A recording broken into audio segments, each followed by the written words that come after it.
सावधान, 1 मई से आपकी रसोई गैस का बजट और भी बिगड़ने वाला है। सरकार ने जहां पहले नियम लगाया था कि एक बार गैस उठाने के बाद 25 दिनों तक दूसरी कोई गैस बुक नहीं कर पाएंगे, अब एक और नया नियम लगा दिया गया है कि अब OTP के बिना सिलेंडर को डिलीवर्ड नहीं किया जाएगा, जो 1 मई से नियम लागू हो रहा है। इससे अब आपकी गैस कोई दूसरी उठा नहीं पाएगा। अगर आप घर खरीदने का सपना देख रहे हैं सिटी में, तो कानपुर विकास प्राधिकरण आपके लिए बड़ा मौका लेकर आया है। पहले जहां 15% तक छूट का प्रस्ताव था, अब उसे मंजूरी मिल चुकी है। अब ये डिस्काउंट बढ़कर करीब 4.5% से 23% तक कर दिया गया है। कई पुराने फ्लैट पर तो 2018 की कीमतों पर भी बेचे जा रहे हैं। इनकी कीमत लगभग 8,80,000 रूपए से 28.5 लाख रूपए तक तय की गई है। लो क्लास, मिडिल क्लास वालों के लिए ये सुनहरा मौका है। जल्दी से घर खरीदें, कहीं मौका हाथ से निकल न जाए।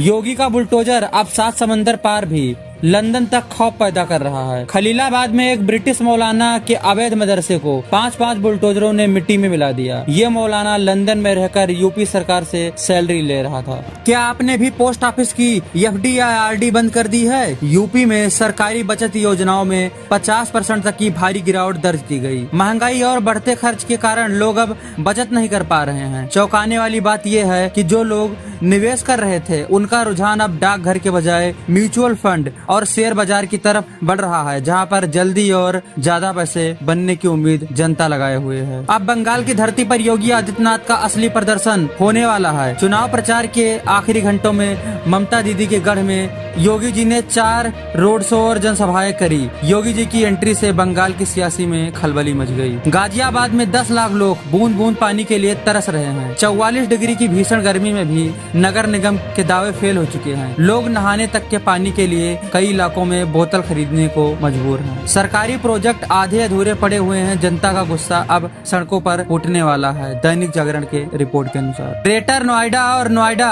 चमक के पीछे मजदूरों की सिसकियां छिपी हुई हैं। महंगाई और ओवर टाइम में कटौती ने मजदूरों का दम तोड़ दिया। 20,000 की सैलरी में कमरे का किराया, राशन देने के बाद बच्चों की स्कूल फीस के लिए भी पैसा नहीं बच रहा है। मजदूरों को उधार लेना पड़ रहा है। तंग कमरों और गंदगी के बीच ये मजदूर अब खुद को बेसहारा और असहाय महसूस कर रहे हैं। ऊर्जा मंत्री की कड़ी चेतावनी का अधिकारियों पर कोई असर नहीं दिख रहा है। गाजियाबाद में 6 घंटे की अघोषित कटौती ने लोगों को परेशान कर दिया। सोसाइटी में रहने वाले लोग 25 रुपए पर यूनिट देकर जनरेटर चलाने को मजबूर हैं। मंत्री जी के आदेश की धज्जियां उड़ाई जा रही हैं और जनता में त्राहि त्राहि मची हुई है। अयोध्या से बड़ी खबर, राम मंदिर के शिखर पर धर्म ध्वजा फहराने की तारीख तय हो गई। 29 अप्रैल को खुद CM योगी शिव मंदिर पर धर्म ध्वजा फहराएंगे। यूपी के टांडा में गैस के लिए आधी रात से लाइन लगा रहे हैं लोग रात के 12 बजे से ही एजेंसी के बाहर बिस्तर लगाकर बैठे हुए हैं, लेकिन तब दोपहर तक इंतजार करने के बाद भी उन्हें खाली लौटना पड़ रहा है। सीमित सप्लाई और होम डिलीवरी के धावे